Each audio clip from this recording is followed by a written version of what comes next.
Hello everybody, this is Brian O'Haron. A little chillier outside today than it was last week, and I guess it'll get that way as we go along. First thing I'm going to do is a 5-minute update from last week. Since last week, the town of Winchester had a financial update meeting with the state commission down in Hartford. I did not go to that, but many people did. Next slide. The town discussed for an hour or so, from what I'm told and read in the paper, the cash flow issues that we have in our town, as explained on all the other programs, especially on Jane Roberts' program and other programs that you see, selectmen meetings and things like that. Paying last year's bills with this year's budget money. So with this year's money we took in for the budget, we're paying last year's bills. That's very, very bad. It's not good, and it's a large amount of money. The last finance director was mostly to blame, according to the town manager and other people, I guess, at the meeting. Next slide. The visitors were there. Gilbert had a lawyer there, and they say that they were owed money and they could miss their payroll. The shared service representative was there and said she could miss their payroll. The town is in breach of the Gilbert contract. We're supposed to give them a certain amount of money by a certain amount of time. I think that has been resolved since that meeting. We'll report on that next week if it has been. And that K6 could miss their payroll. James Roberts was there from the Board of Education. He made that point. Next slide. We must make the minimum budget requirement, says the state, or pay the penalty.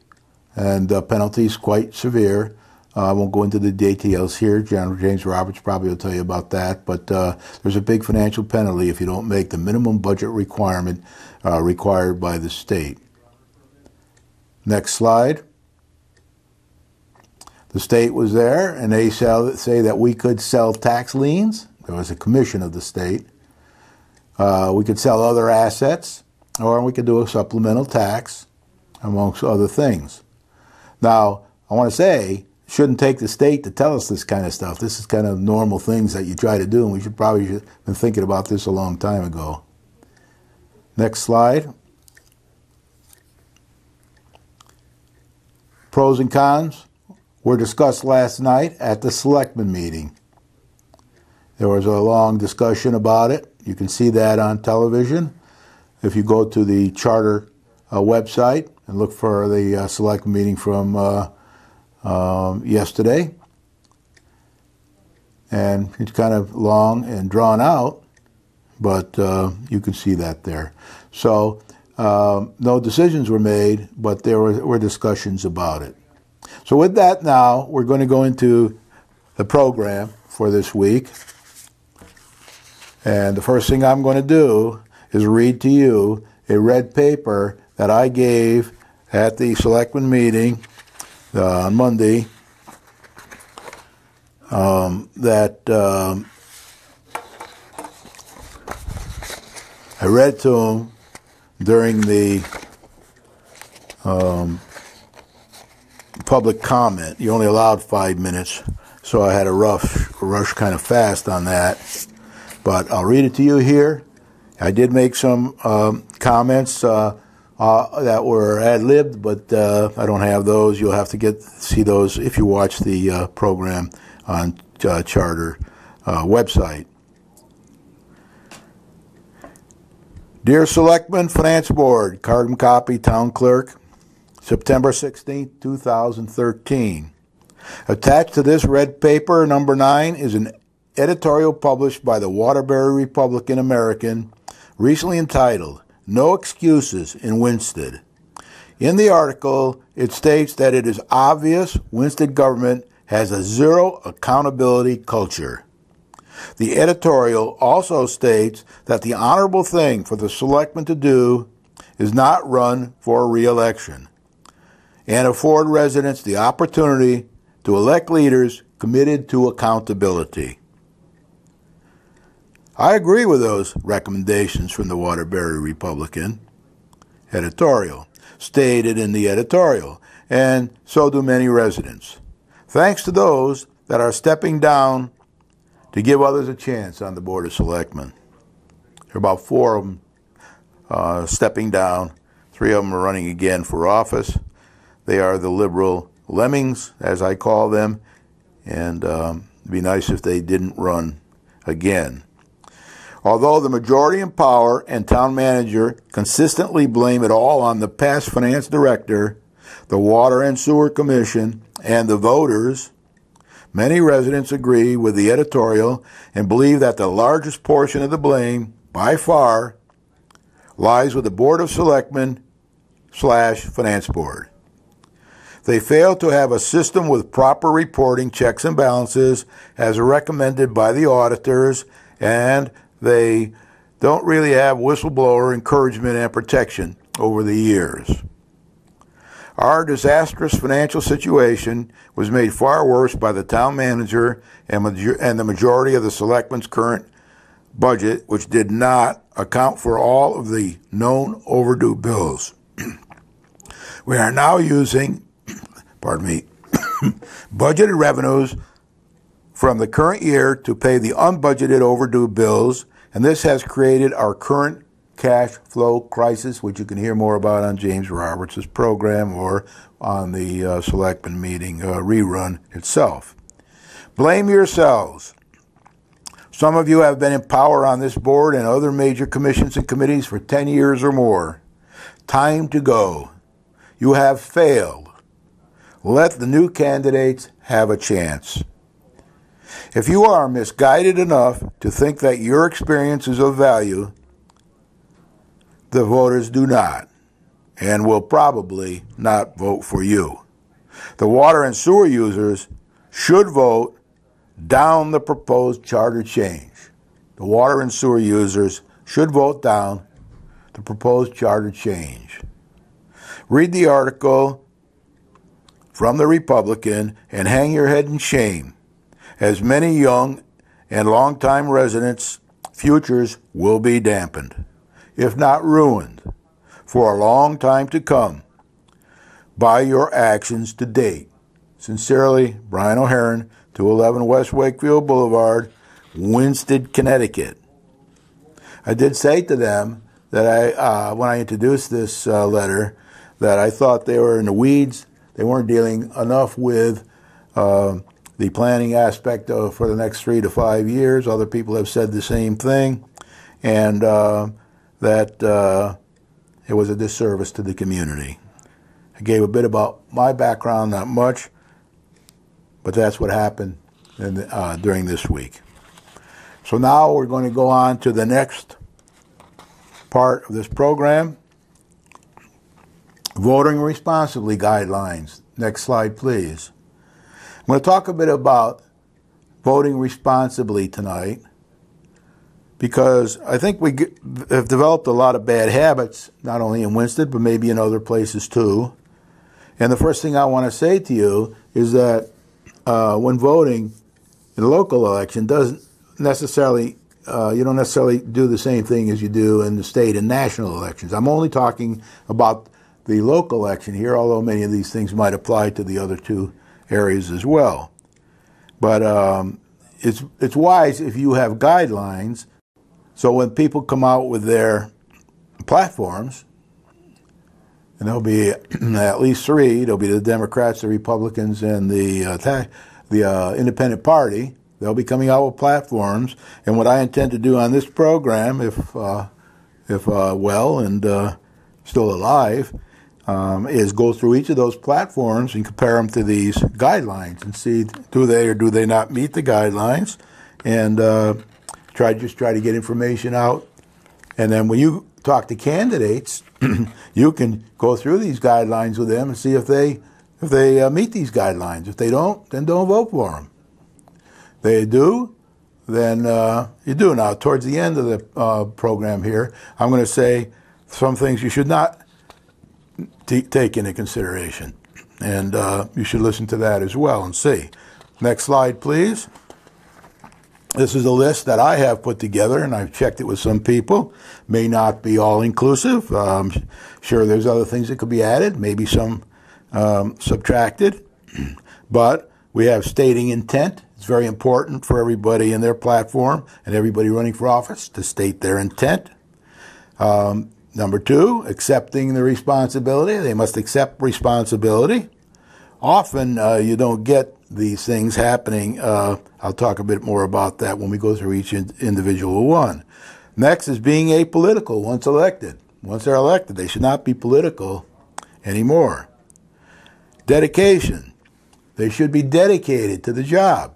A lot of people say, well, we're just volunteers, but you should be, know that the person is going to say to you, yes, I will be dedicated to this job and I'll do my best.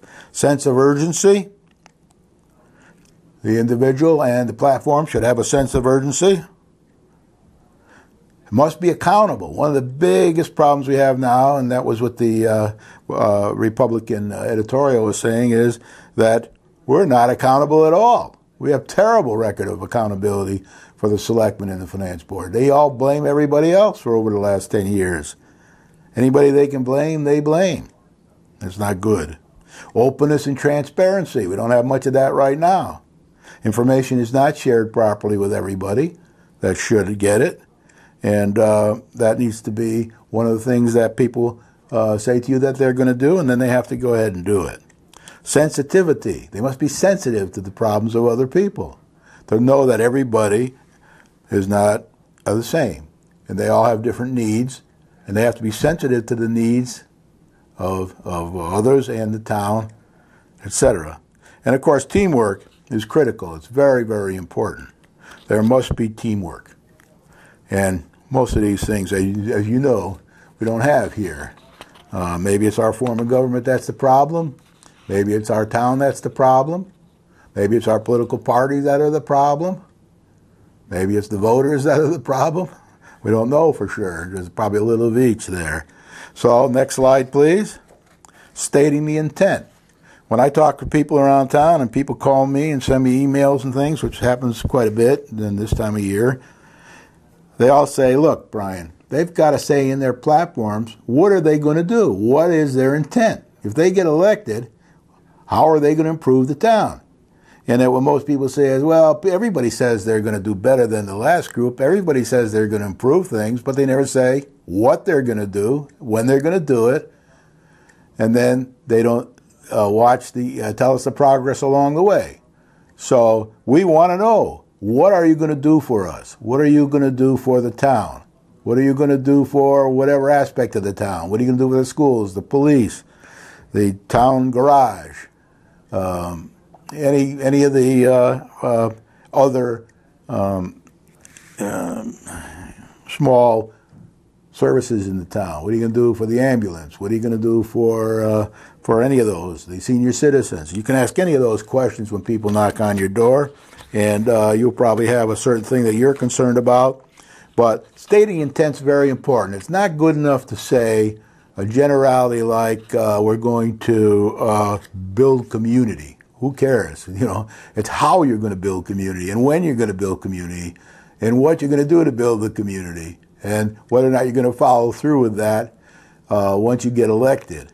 And so look for that in the platforms. Look for that when people knock on your door, when you talk to any of the candidates. Next slide. They have to accept the responsibility. They can't be saying, we're just volunteers. When they run for office, they're accepting a position, a job as a volunteer. And they must take it seriously or not run for office. They must take it seriously. There's a lot at stake when they run for office. There's a lot of people relying on them to do a good job, and they better stick to it and do a good job.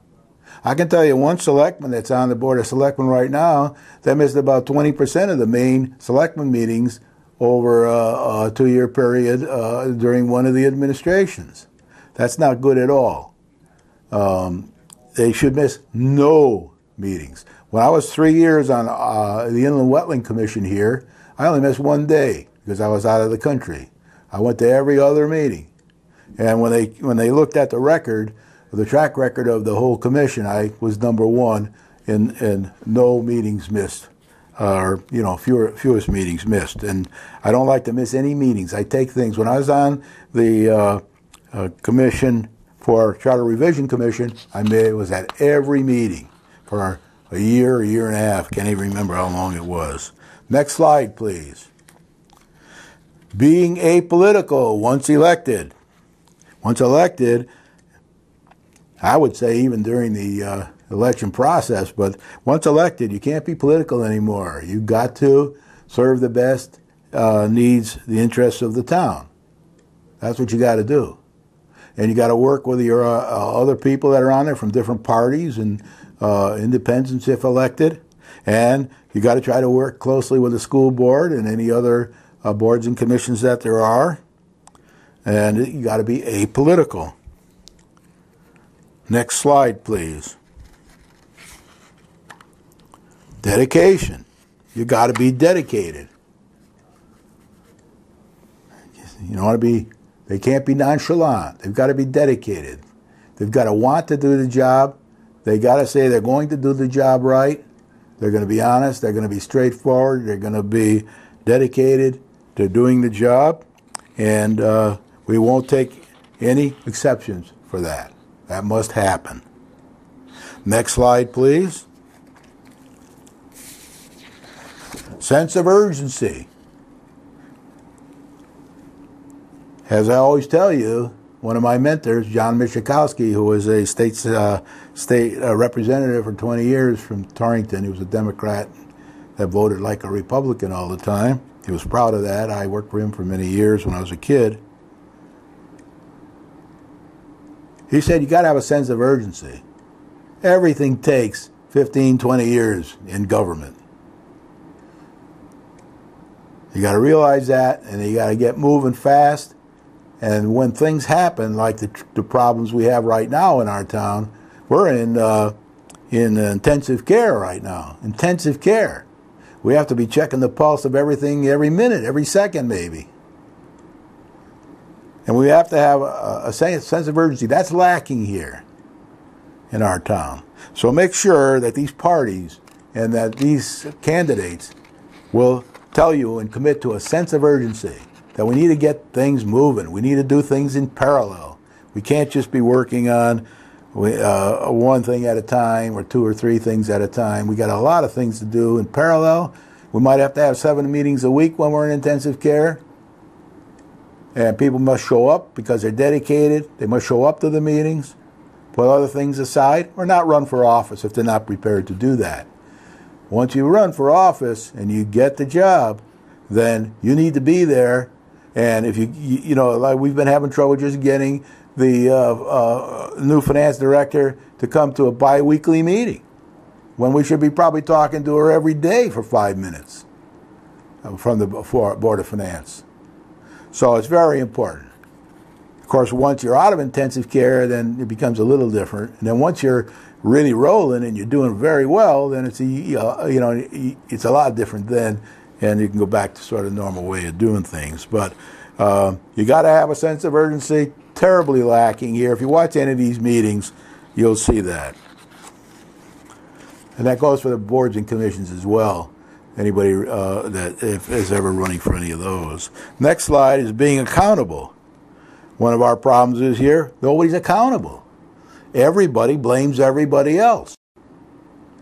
The selectmen say, and finance board, some members, mainly the majority members, say, oh, we're just policy makers. We're not, it's up to the town manager to do everything else. Well, the town manager only has responsibility, although they call him CEO, which I think is a misnomer, and I was on the Charter Revision Commission, so I studied this pretty carefully and here and in other towns. He only runs 20% of our business. He doesn't have water and sewer, nor do I think he should have, and he doesn't have the school stuff.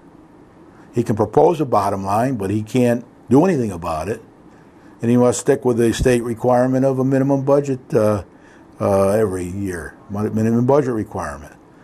So don't let anybody fool you.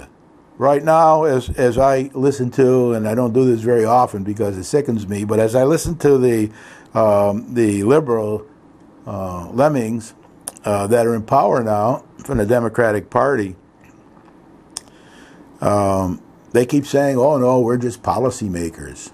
It's the town manager's job to do that. That's a lot of baloney. Our finance board must make sure that we don't get into the kind of pickle we got into over the last 10 years with poor budgeting and with no checks and balances on the people that were handling the money. No excuses for that. So quiz people, make sure they're going to be accountable, accept the responsibility, and not just keep pointing the fingers and going around and around and around in a political manner. Next slide. Openness and transparency. Terrible right now. Terrible. The town manager, in my opinion, and the liberal lemming Democrats, they have meetings and they don't always include the Republicans. Republicans ask questions, they can't get answers. They can't get a copy of the cash flow. They can't get this. They can't get that. It's always going to be tomorrow. It's always going to be next week. Well, the lady's not here. We'll get back to you later. The openness to the taxpayers is very important. Just a year or so ago, less than a year or so, maybe it was a time before that, year and a half ago, we had a vote on a budget that we got the same day that we were having the town meeting. And those things are kind of in violation of the charter even. So openness and transparency are very important, and we should let everybody have the information, and we should make sure that when we work together, we work as a team, and I'll talk a bit about more when I get to teamwork. So openness and transparency, that's what you want to ask these parties.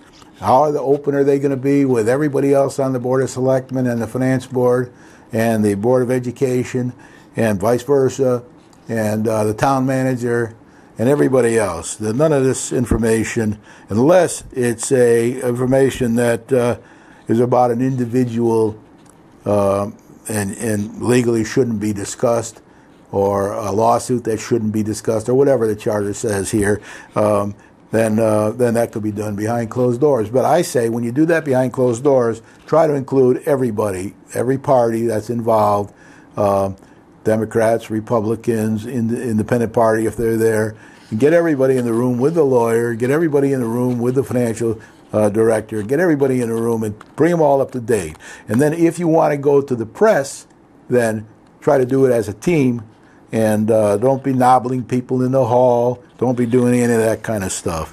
Do it as together. Sensitivity, I already mentioned that a bit, but sensitivity to the needs of everybody else in town, the taxpayers, all your constituents and all that, that's the first thing you got to be really concerned about, and not your political party or anything like that. Next slide. Teamwork is very important. You got to all work together as a team.